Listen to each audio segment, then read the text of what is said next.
Welcome back to NFL Nexus, everyone. Today, we are bringing you a brand new explainer, breaking down an absolutely massive domino effect. We're talking about the chain reaction triggered by the Seattle Seahawks' recent roster moves right after the 2026 NFL Draft. If you want to understand the microscopic details behind how just a single draft choice completely rewired this team's offense while simultaneously leaving a glaring, massive hole on their defensive front, well, you are in exactly the right place. Before we jump in, please make sure to subscribe to the channel, like the video, and drop a comment down below with your thoughts. Your engagement really helps us keep bringing you these deep, detailed dives. Also, you can help support the channel by purchasing our coloring books. They are perfect for children, grandchildren, and honestly, adults as well. You can access them right now through the link in the description or via the QR code you're seeing on the screen. Okay, let's dive into this. Here is our agenda for today's checkup. Number 1, cutting veteran Cam Akers. Number 2, the rookie Jadarian Price. 3, a crowded running back room. 4, the unanswered question at edge rusher. And 5, finding the final piece. Section 1. Cutting veteran Cam Akers. So let's begin with the news that really set this entire chain reaction into motion. The Seahawks announced the release of 26-year-old running back Cam Akers. In the immediate aftermath of picking an 8-player rookie class, the front office realized they desperately needed to free up roster space. And Akers? He became the primary casualty. Now, on the surface, this might actually seem a bit abrupt, right? Akers had literally just won his second Super Bowl title with the Seahawks. Sure, he spent most of his time on the practice squad after arriving in late November, but he was there. He'd even signed a reserve/futures contract with Seattle back in February, which, if you don't know, is essentially a placeholder deal just to secure a player's rights for the upcoming offseason. But to truly wrap our heads around why Akers was deemed completely expendable, we really have to look at the excruciatingly turbulent timeline of his journeyman career. Let's rewind a bit. He entered the league with such high expectations. Second-round pick out of Florida State by the Los Angeles Rams in the 2020 NFL Draft. He even secured a 4-year contract worth over $6 million. And during his early time with the Rams in 2020 and 2022, he was a genuinely productive quality rusher. But then, the injury struck. Akers suffered the absolute devastating misfortune of tearing his Achilles tendon twice within a span of just 3 years. 2 Achilles tears. It's incredibly tough for any athlete to bounce back from that, especially a running back who relies so much on explosive cutting. He simply hasn't been the same player since. Let's look really closely at his movement just over the last few seasons, because it's chaotic. In September 2023, while in the final year of his rookie deal, the Rams traded him to the Minnesota Vikings. After playing out his contract there, he caught on with the Houston Texans in July 2024, only to be traded back to Minnesota. His 2025 offseason was somehow even more of a roller coaster. He signed with the New Orleans Saints in June, but was let go during roster cuts. The Vikings then scooped him up yet again, only to cut him loose shortly after.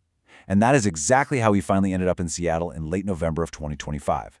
If we look at his actual production on the field during that 2025 season, split between the Vikings and the Seahawks, Akers appeared in 6 games and rushed exactly 5 times for a meager 19 yards. 19 yards. So despite his Super Bowl ring and his past production with the Rams, he was clearly struggling to secure a permanent role anywhere. He is now looking for his 7th NFL stop in the last 4 years. Section 2. The rookie Jadarian Price. Now, what's really interesting about all of this is that the Seahawks' decision to part ways with Akers wasn't just about his injury history or those pretty dismal stats.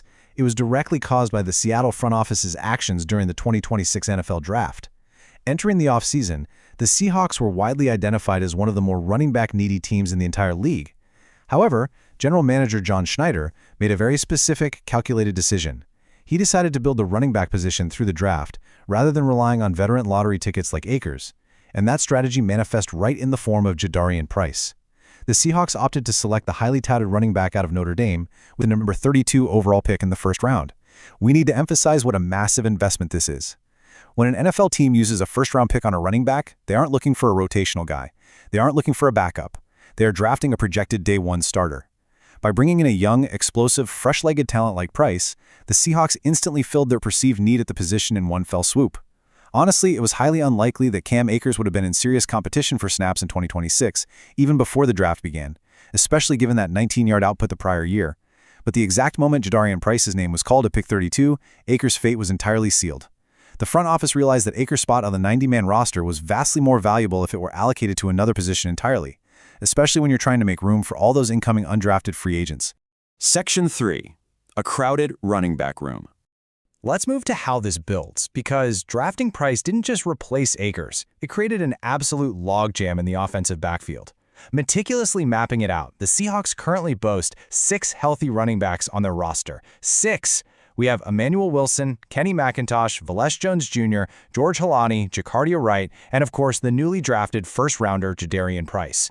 When you start to break down the projected depth chart, you can vividly see why a veteran like Akers became completely expendable. It's a numbers game. The top 3 roles are heavily projected to go to the rookie Jadarian Price alongside Emmanuel Wilson and George Holani. That leaves Kenny McIntosh, Velez Jones Jr., and Jadarian Price locked in this incredibly fierce competition just to secure depth roles or practice squad spots. Every single one of these healthy players offers either higher upside, younger legs, or significantly more special teams versatility than the current version of Cam Akers. The mathematical reality is that there simply weren't enough snaps to go around, or even roster spots in training camp to justify keeping him around. And to add another critical layer to this whole running back situation, we have to mention Zach Charbonnet.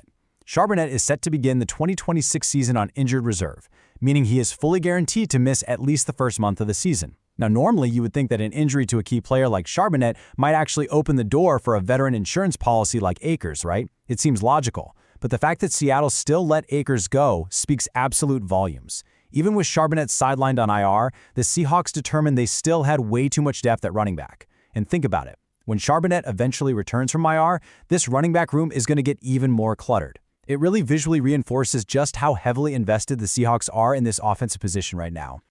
So the crucial point is this. While the front office clearly and aggressively answered their questions on the offensive side of the ball, did their draft strategy actually fix the defense? Let's look at how the draft played out for them.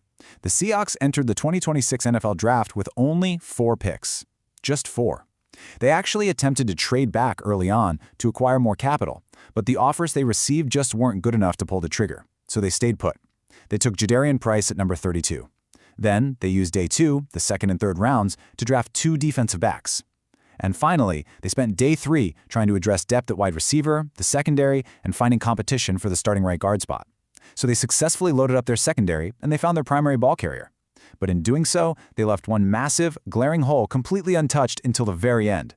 Section 4. The unanswered question. Edge rusher.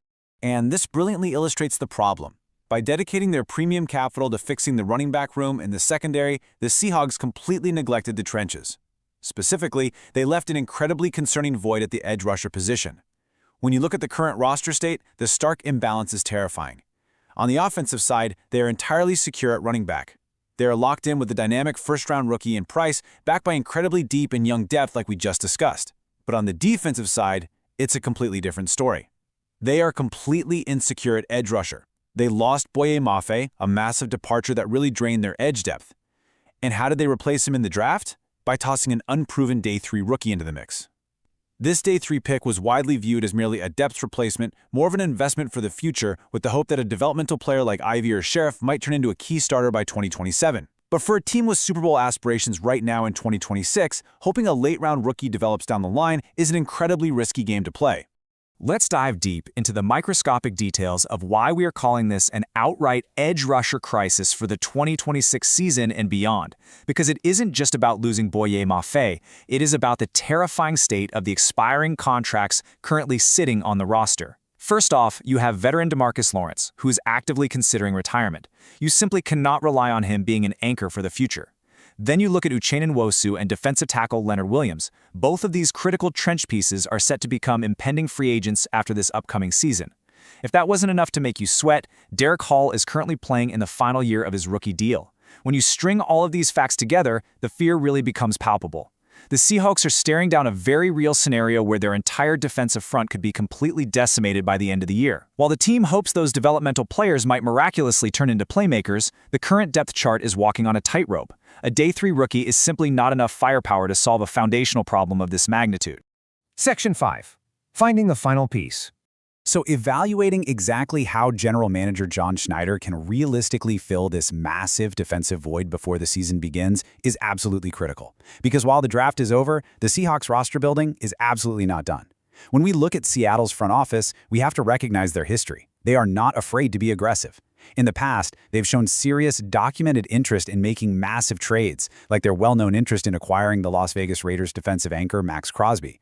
Because of that highly aggressive track record, the current rumors swirling around the team cannot just be dismissed as mere fantasy or off-season chatter. Making a blockbuster deal wouldn't be out of character at all for John Schneider, and the name currently attached to those blockbuster rumors is literally one of the biggest in the entire sport. We are talking about the continuous, incredibly loud rumors that the Cleveland Browns could be interested in trading their star edge rusher, Myles Garrett, for the right price. Let's thoroughly analyze this potential scenario because the pros and cons here are absolutely massive. The asking price is reportedly exorbitant. The Browns would likely demand at least 2 first-round draft picks and potentially even more just to part ways with the league's reigning Defensive Player of the Year. Now, on one hand, Garrett is an absolute force of nature. We all know this. He is already a guaranteed first-ballot Pro Football Hall of Famer. Adding him to the Seahawks defense would instantly transform a glaring weakness into a dominant, terrifying strength. But on the other hand, you really have to look at the risk factors involved here. Garrett is 30 years old, which means you are paying an absolute premium for a player entering the latter half of his prime. Furthermore, despite his incredible individual statistics and awards, Garrett brings almost no history of playoff success with him. Trading away the future of your franchise, 2 highly valuable first-round picks, for an aging star is a massive, massive gamble, even for a front office as bold as Seattle's. So what happens if the asking price for Myles Garrett just proves too steep? Well, there is a much more realistic, albeit way less flashy, alternative route, the veteran free agent market. And the key name to watch here is Dante Fowler Jr. Fowler remains unsigned, but importantly, he actually visited the Seahawks facility shortly before the NFL draft. Reports indicate he was highly impressed with the organization. But what makes this connection truly crucial is the coaching staff. Seattle's defensive coordinator, Aiden Durd, actually served as Fowler's defensive line coach during his first stint with the Dallas Cowboys. That existing relationship and schematic familiarity makes Fowler a highly logical, plug-and-play candidate.